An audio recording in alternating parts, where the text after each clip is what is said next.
വയനാട്ടിലെ പുൽപ്പള്ളിയിലെ കടുവാ ദൗത്യം അത് രണ്ടാം ദിനവും ഫലം കണ്ടില്ല.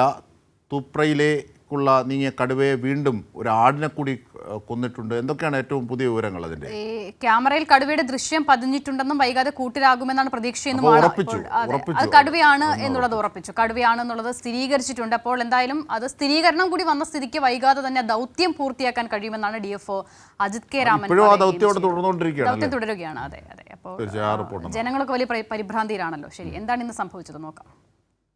ഒരാഴ്ചക്കുള്ളിൽ അമരക്കുനി മേഖലയിൽ മൂന്നാമത്തെ വളർത്തുമൃഗത്തെയാണ് കടുവ ആക്രമിച്ചത്. തിങ്കളാഴ്ച പുലർച്ചെ 12:30 തൂപ്രയിലെ കേശവന്റെ ആടിനെ കടിച്ചു കൊന്നത്. ശബ്ദം കേട്ട് പുറത്തിറങ്ങിയ വീട്ടുകാർ കടുവയെ കാണുകയും ചെയ്തു. 12:30 കടുവ കൊണ്ടുപോകുമ്പോൾ ഞങ്ങൾ പുറത്തിറങ്ങി അകത്ത് കയറി വാതിലടച്ചപ്പോൾ കൂന്നൊരൊച്ച കേട്ട്. എന്നാൽ നോക്കുമ്പം കടുവ വന്ന് ആടിനെ പിടിച്ച് വലിച്ചുകൊണ്ട് പോവാം. ആ പുറകെ ചേട്ടനും കരഞ്ഞുകൊണ്ട് പോകും എൻ്റെ ആടേന്നും പറഞ്ഞ്.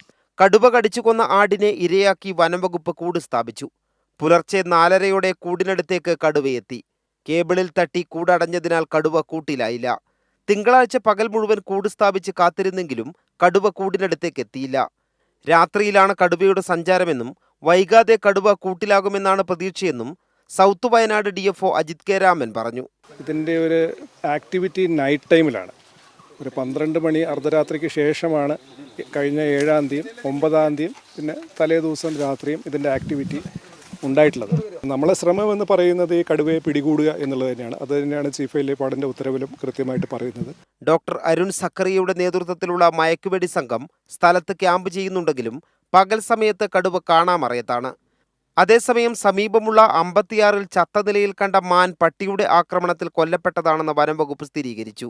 ഒരു തവണ കൂടിനടുത്തുവരെ എത്തിയ കടുവ വൈകാതെ തന്നെ കൂട്ടിലകപ്പെടുമെന്നാണ് വനംവകുപ്പിന്റെ പ്രതീക്ഷ. അതേസമയം രാത്രി ഡ്രോൺ പരിശോധനയും തുടരും. അമരക്കുനിയിൽ നിന്നും M. സന്തോഷ്.